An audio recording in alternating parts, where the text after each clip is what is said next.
রূপকথার গল্প সুতো পুতো। ছিল সুতো আর এক ছিল পুতো আর ছিল তাদের মা।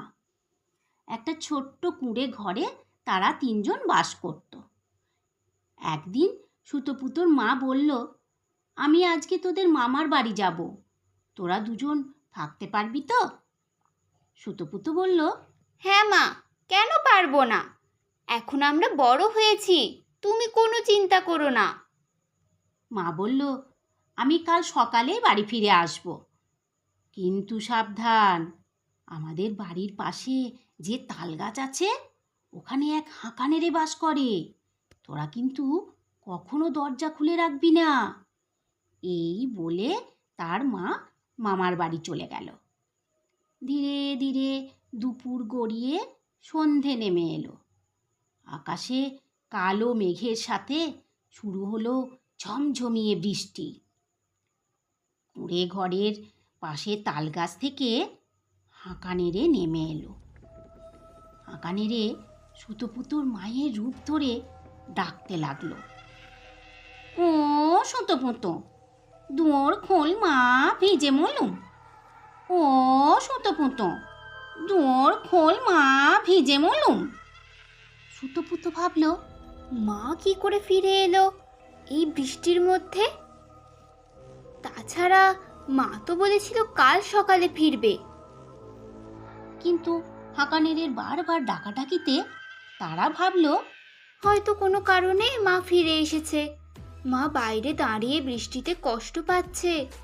তাই তারা এসে দরজা খুলে দিল আর দেখলো তাদের মা সামনেই দাঁড়িয়ে আছে।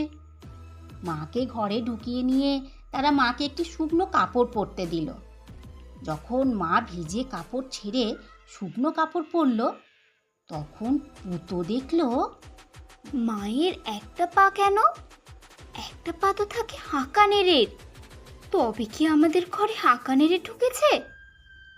তখন পুতো বলল, মা, তোমার পায়ে একটু গরম তেল মালিশ করে দিই? তুমি তো এতটা রাস্তা হেঁটে এসেছো, তোমার নিশ্চয়ই পায়ে খুব ব্যথা হয়েছে। তাই না শুনে হাঁকানেরে তো কিছুতেই গায়ে তেল রাখতে দেবে না। পুতোর তো খুব বুদ্ধিমতী, সেও ছাড়বার পাত্রী নয়। এক বাটি গরম তেল নিয়ে বলল, তেল এনেছি, দাও তোমার পা দুটো বাড়িয়ে। একটা পায়ে তেল দেবার পরে অপর পাটা চাইল। তখন হাঁকানেরে ওই একটা পাকেই বিছানায় মুছে বাড়িয়ে দিল। পুতো বলল, দিদি, আমার খুব জোরে পায়খানা পেয়েছে, চল না আমাকে একটু দাঁড়াবি। সুতো বলল, এত রাত্রে কি করে বাইরে যাব? আমার তো খুব ভয় করছে, চল না, আমার জোরে পেয়েছে, আমি আছি তো, কোনো ভয় নেই। দুজনে মিলে কেরোসিন ভর্তি হারিকেনটা নিয়ে বাইরে গেল আর বাইরে থেকে দরজাটাতে দিল শিকল তুলে।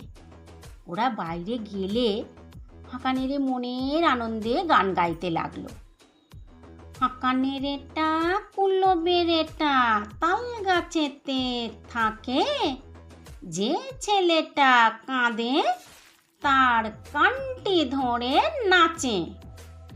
এক হাতে তার নুনের ভার, এক হাতে তার ছুরি, কুচুত করে কানটি কেটে নুনের ভারে ভরি।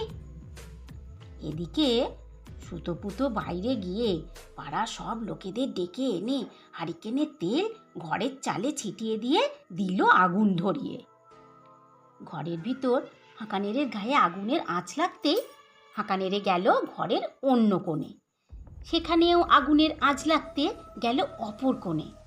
তখন হাঁকানেরে সবটা বুঝতে পারল আর নিজের রূপ ধরে গজরাতে লাগলো, এ কোনো কোন যায় সুতোপুতোর মাথা খায়, এ কোনো কোন যায় সুতোপুতোর মাথা খায়। হাঁকানেরে পুড়ে মরে গেল। পরদিন সুতোপুতোর মা এসে কাঁদতে লাগলো, তাদের ঘর পুড়ে ছাই হয়ে গেছে, এখন তারা থাকবে কোথায়? গ্রামের লোকেরা তাকে কাঁদতে বারণ করলো। সকলে মিলে চাঁদা তুলে এবং হাতে হাত লাগিয়ে বানিয়ে দিল একটা নতুন ঘর। গ্রামে সকলে মিলে নির্ভয়ে বাস করতে লাগলো।